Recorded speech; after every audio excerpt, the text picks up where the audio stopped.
as a representative, you represent the whole community of Eden Prairie, not just a select minority in Eden Prairie.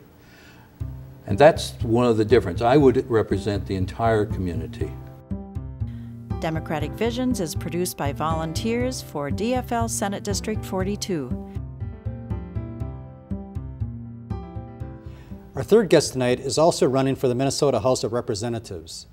Ray Daniels is carrying the mantle for House District 42B, Eden Prairie, and intends to unseat first-term Republican, former lobbyist, and professional politician Jennifer Loon. Congratulations, Ray. Welcome to Democratic Visions. Thank you, Tim. Ray, you win this election, you're going over to St. Paul. What are you going to do with regard to the state budget? I'm going to advocate that we rescind the tax cuts of 2001. Those are the tax cuts that came in the Ventura administration? Just before the Puente administration, yes. And we have had nothing but deficits ever since. Well, my understanding is we've had budgeted deficits for 7 of the last 9 years. I mean, it's almost unconscionable.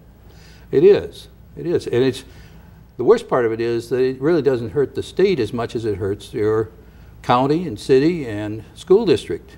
What else are you going to do to tackle this, what I understand to be almost a $6.5 billion budget deficit in the next biennium? Tim, we also have what we call tax expenditures. Now, these are the kind of things that you deduct from your taxes. Some of them do very good things, but many of them need to be looked at again. Many of them need to be capped. Definitely the tax breaks that our petroleum companies are getting these days. We need to look at the deductions that we have not only on our income tax, but also the deductions that we give to corporations. Tax deductions benefit the wealthy much more than they benefit you. And you are the one who's been losing. What about property taxes? What do you think should be done there? Unfortunately, I don't think there's too much that we can do in terms of property tax relief. We've got to stabilize the state budget so that the state can then pass on money to the cities, the counties, and the school districts so that they can stabilize their budget so that they don't have to ask the public for more funds. Do you see any necessity to examine whether the state sales tax should be either increased or broadened? I think we're going to have to put all of those on the board. As you pointed out, 7 out of 9 years we have had deficits. These are deficits that build upon deficits that build upon deficits. We're going to look and put everything on the table. Now, I'm going to be there with a number of other legislators, and they're going to have their own priorities too. Legislation is a collaborative affair, so you have to get along with other people. You have to compromise a little bit here to get something there. And I think I'm a person who knows how to listen to people and then state what needs to be done. Ray has had 2 career paths. One as a primary school teacher and the other as a computer programmer, software author, and system support consultant. Ray is semi-retired, presently serving local school districts as a reserve teacher. Ray and his wife Jean have lived in Eden Prairie for 15 years and are big fans of its parks and trails. Without a doubt, they are also among Eden Prairie's most dedicated volunteer couples. I think there are a lot of intangible things that make this community really a great place to live. It's amazing. Ray is a founding member of his city's Conservation Commission and independently advocates for the use of hydrogen as a source of alternative energy. Tell me a little bit about conservation. The 2040-15 program is a program that allows the city of Eden Prairie to update its energy usage and eliminate a lot of unnecessary cost through efficiency and conservation.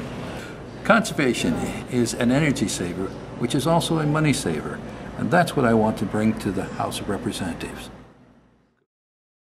Ray, when you go door to door, what's on the mind of the people in Eden Prairie, the people that you've been talking to? I think jobs will be on the mind of a lot of them. If you look at the 80s and 90s, the town had an unemployment rate of about 1.5%. This year it's up to legislature. We've got unemployment that's, really, still our economy is coming back, but it's coming back slowly. Yeah. People confused, not knowing what to believe, what not to believe. or even who to believe in. Investing. What can we do about education in a climate that... Ray, you're going to be running against Jennifer Loon. Strike a contrast for our viewers. As a representative, you represent the whole community of Eden Prairie, not just a select minority in Eden Prairie. And that's one of the differences. I would represent the entire community. You have to work together. You have to give a little and take a little. You have to listen, and you have to put your best arguments forward. And the best arguments have to be those arguments that solve a problem.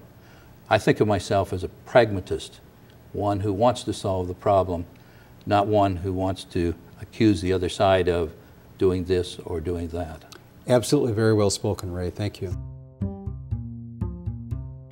Democratic Visions is produced by volunteers for DFL Senate District 42. Norbert Gurnis, Chair.